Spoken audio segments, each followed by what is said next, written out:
Oops! Ngiti ka naman dyan! Magandang simulan mo ang araw ng nakasmile at tumutok na sa aming programa para bumuhos ng #PositiveVibes. Ako po si Valerie Tan, ang inyong tagapaghatid ng mga kwentong Pinoy ang tibok dito sa iHeartPH. Sa pagpapatuloy ng ating Build It Right series, presko at maaliwalas na tahanan, posibleng ma-achieve yan. Hatid ng ating guest celebrity host May Bautista at social media personality Architect Ed.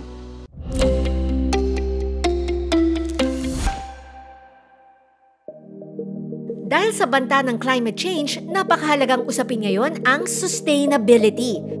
Pero alam nyo ba na maging sa pagbuo ng ating mga bahay, maaari din tayong gumamit ng sustainability practices para maka-adapt ito sa ating pabago-bagong klima? Aro, Diyos ko! Abay, ang init! Grabe na talaga yung init ngayon, Diyos ko, Lord! Abay, naliligo na ako sa sarili kong pawis. Sige! Silaban mo! Silaban mo pa! Aba, puti lang, baka kapag paprito na ako ng itlog sa noo ko, ha? Kapane! Bakit naman kasi napakaliit ng bintana dito sa bahay? Aba, todo paypay na ako, ha? May electric fan, naka-on pa yung aircon. Pero napakainit pa rin. Yung bill ko sa kuryente, ang laki na. Aba, stress na si Madir. Ano ba ang ginawa kong mali sa bahay na to? Ano? I feel you, May. Nakakahagard nga talaga ang ganyang sitwasyon. But don't you worry dahil may makakasama tayong eksperto ngayong araw to give valuable tips on how to make our homes more sustainable para less hassle and to make our dream home more comfortable. Walang iba kundi si Architect Ed Ramos. Nagsisimula ito sa pagpaplano pa lang. Mula sa gagamiting materyales, mula sa kung saan ihaharap yung bahay mo para ma-capture natin yung pinaka-effective na location ng bahay sa site kung saan mas ma-e-enjoy niya yung mas maraming liwanag galing sa araw. Kung sa pagpaplano pa lang ay sustainable na yung ating bahay, iniisip na kagad natin kung paano tayo makakatipid. Habang nakakatipid tayo sa energy, ibig sabihin, mas makakatipid tayo sa kuryente. So, mas maliit yung consumption natin ng tinatawag na carbon footprint. Sustainable housing is all about creating healthy and comfortable living environments. At alam nyo ba na dati nang ginagawa ng mga Pilipino ang sustainable housing practices? Dahil yan sa mga natural resources na mayroon sa ating kapaligiran. Sa paggamit po kasi ng mga materyales na cost-efficient at yung mga materyales na sustainable na rin, kagaya ng mga organic materials o yung mga materials na hindi kinakailangan ang masyadong malaking production cost.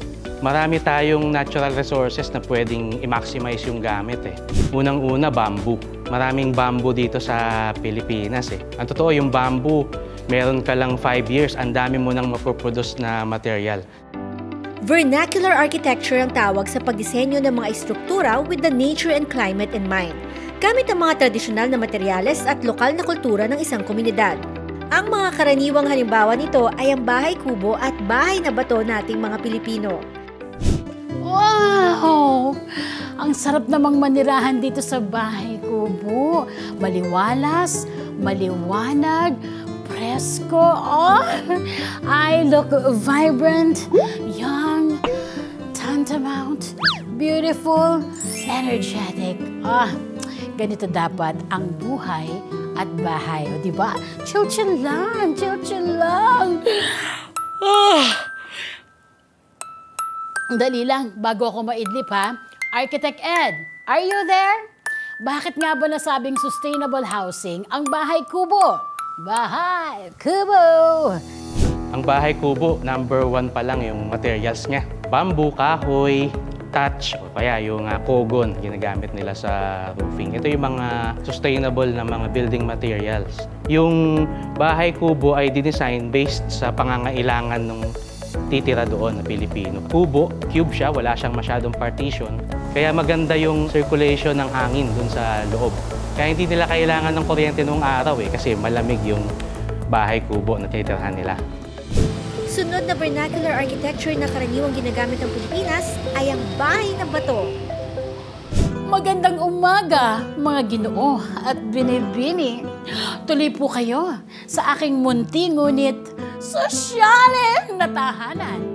Abay, dahil nakakaangat na ako sa buhay, bago na at bato ang materyales na ginagamit sa pagpapatayo ng aking bagong bahay. Sariwa rin at presko sa pakiramdam ang dulot ng aking tahanan. Kaya naman ang tanong, Ginoong Edelito, are you there? Ano ba ang mayroon sa isang bahay na bato? Ang bahay na bato, parang ito yung bahay kubo na mas pinasosyal. Yung mga mas mayayamang Pilipino, nakakabili sila ng mas mamahaling mga materyales ng araw. Nakakapagtayo sila ng mga bahay na gawa sa bato. Ganun pa rin yung konsepto, nakaangat yung living space. Sa ilalim ay may maluwag na sala. Ang mga kwarto ay hindi rin masyadong sarado. Mapapansin nyo, may mga bentanilya pa rin siya. Meron pa rin siyang mga space kung saan papasok yung hangin sa kisame tsaka doon sa bandang ibaba ng dingding nila. At ganun pa rin, yung mga bintana nila talagang nabubuksan. Talaga namang nakakabilib ang pagiging resourceful at ingenuity nating mga Pilipino.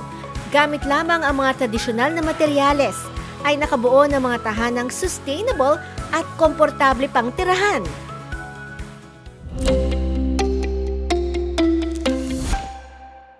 Sino ba naman na may ayaw ng ganitong tahanan? Nakakatipid ka na sa kuryente, nakakatulong ka pa sa environment.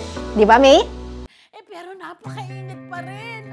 Matapos mag-stroll down in history kasama si Binibining May at Architect Ed, atin naman pag-usapan ang modern Filipino homes at paano nila nagagamit ang sustainable principles and practices ng mga vernacular architecture. Maaring isipin nga natin na hindi nga bagay yung bahay kubo sa modern day. Pero kung yung concept ng bahay kubo, yung open plan, yung cross ventilation, yung paggamit ng mga material na sustainable, kung gagamitin natin yan sa mga modernong building, magiging modern bahay kubo yung mga structure natin. Cozy, spacious, and most importantly, mahangin at maliwanag. Talaga namang wala nang hahanapin pa sa isang bahay ang nakilala naming si May Pearl Bade. Ang pinaka nagustuhan ko talagang feature ng bahay, the first time I saw the model unit, is kung gaano kadami yung bintana. I love gaano ka-open yung feeling ng bahay.